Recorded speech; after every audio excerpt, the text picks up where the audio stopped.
I'm back with part two of Sydney from Temptation Island's interview with AD on the What's the Reality podcast. So, where I left off, Sydney actually mentioned that she was getting a little bit of backlash online after the reunion. And it's because she talked about her and Mikey going back together for a couple of months. She said they got back together for about 3 months or so. I thought it was interesting because from what I saw, there was a lot of people in Sydney's comments saying, "Oh, girl, you know you went on that show just to get rid of him, and like that was messed up. You did not have to do him like that." I saw it pretty split. So I didn't think that it was so much backlash, but you know what? If you're getting any negative press, any negative comments, you are absolutely going to feel like it's backlash. But she mentioned backlash because she took him back. I thought it would be the other way around, but she said, of course, her friends were more than ready to jump in those comments. She just need to let them know to get active. But she says she has not done that.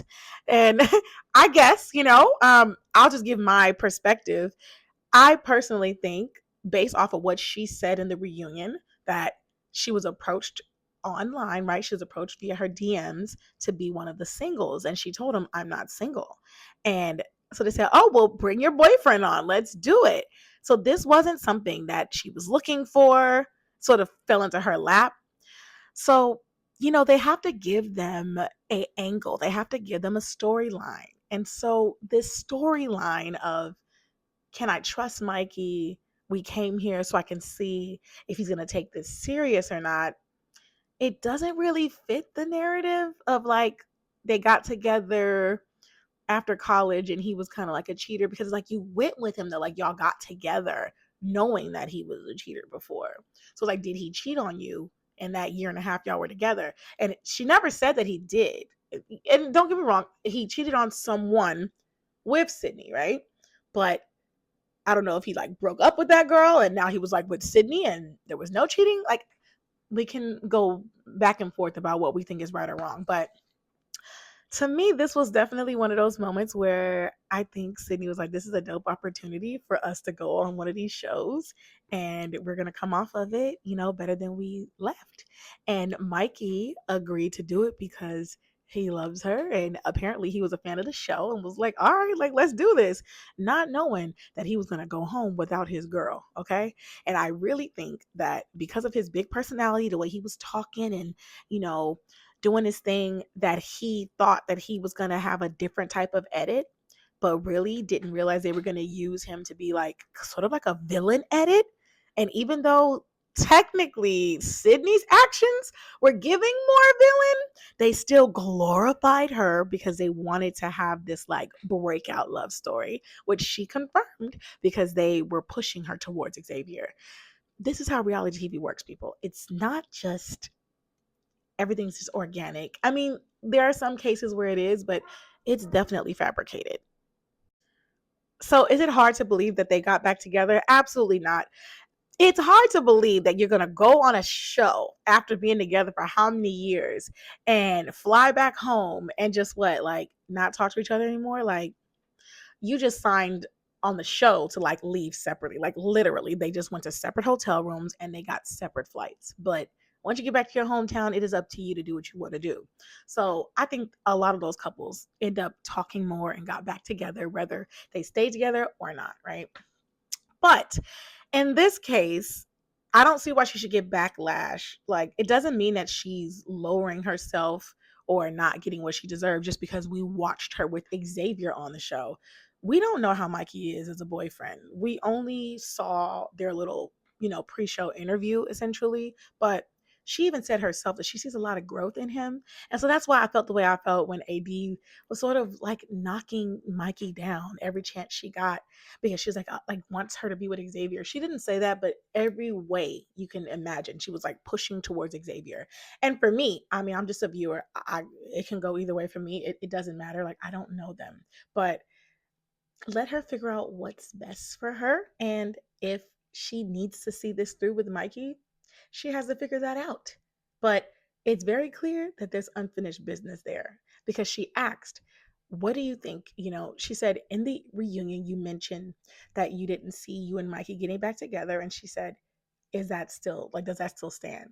And Sydney said, me and Mikey have such a, I'm paraphrasing, such a nuanced and complicated relationship She says, I don't know what the future holds. And to me, that means she's still in love with Mikey. Maybe she's not in love. She still loves Mikey. And she's watching Mikey grow and change right before her eyes. And there's a part of her that might still want to know. Because maybe at some point she did see him being the love of her life, just like he calls her the love of his. That's what I think. And so that's why I feel like let them people figure out their business, y'all, instead of like just because we watched her pretty much like move on the show, which she talked about that on the show it was one vibe, but when she got home it was different. Even though she does still like X, I think they still talk. They might even be dating, but AD asked about her saying like I love you or like I'm falling in love with you. And she said, on the island it felt that way, but when we got home it was a little different. And I'm here to tell you guys, when you are on a TV show like that and you are secluded away from your family, away from your friends, when it is just you and this person, like almost 24/7, everything is like pushed so much faster. Like the Love Island folks tell you that all the time. Like they say one day feels like a week in there. So of course she probably felt like she was falling in love with him, because if they were in there for 3 weeks, she probably felt like this is like 3 months. Like I've literally got a chance to like know everything there is about you. But when they got home and got into their everyday lives, she felt differently. Actually, she did say her and Xavier are just friends right now, but he did just move to LA, and she said she's planning to move to LA this summer. So of course AD was like, "Oh." I mean, listen, if X is her guy, then he's her guy. I mean, I'm here for it. But I guess we'll see. Everybody moves to LA after these shows, and I don't blame them. Look, I'm about to move to LA too. She said it was hard being a Black woman on one of these shows because she didn't want to go into Temptation Haven. She didn't want to be perceived a certain way. So she made a point to like let X know, like, we're not going in there, point blank, period. She said she didn't really have anyone to relate to her in that type of way, like specifically having a similar journey. But I think she did sort of, her and Cheyenne clinged on together, which is so interesting because in the show, they didn't hardly ever show her like connecting with Cheyenne. On the show, they showed they made it look like the three women, non-black women, were like always like a trio, and you would see Sydney walking like behind them. And so there were a lot of comments too that said, hey, it looked like they were like leaving you out often. And we don't really know that to be true, but they showed us the clips as if Sydney was not part of this like this girls group they had going on. Like, like they like her, she's cool, but it was given like she's not one of us. That's the way they showed it. I'm not saying that's the way they treated her, but that's the way they made it look for us. So to hear that Cheyenne is actually really close to her, and that when she moves to LA, she's going to move in with Cheyenne for a while, like that was really cool. And she said, compared to everyone else on the show, her and Cheyenne had more of a similar journey because both of their couples sort of got broken up and they were essentially dating someone else, whereas the other ladies were still very much like focused on the person they came there with. So I wish they would have showed those two ladies talking more, because they definitely made it seem like Sydney was on an island of her own when it comes down to friendship. What I found interesting was production kept their journals. So I'm sure they motivated them and inspired them to like write in their journal and put everything you're thinking in here. It's going to help you process your thoughts and so on and so on. But when they were going home, they didn't let them take them home. And AD mentioned that on Love is Blind, she couldn't take her journal home either. But about a year later, they mailed it to her. So she mentioned that maybe after, all the legal, everything is done, right?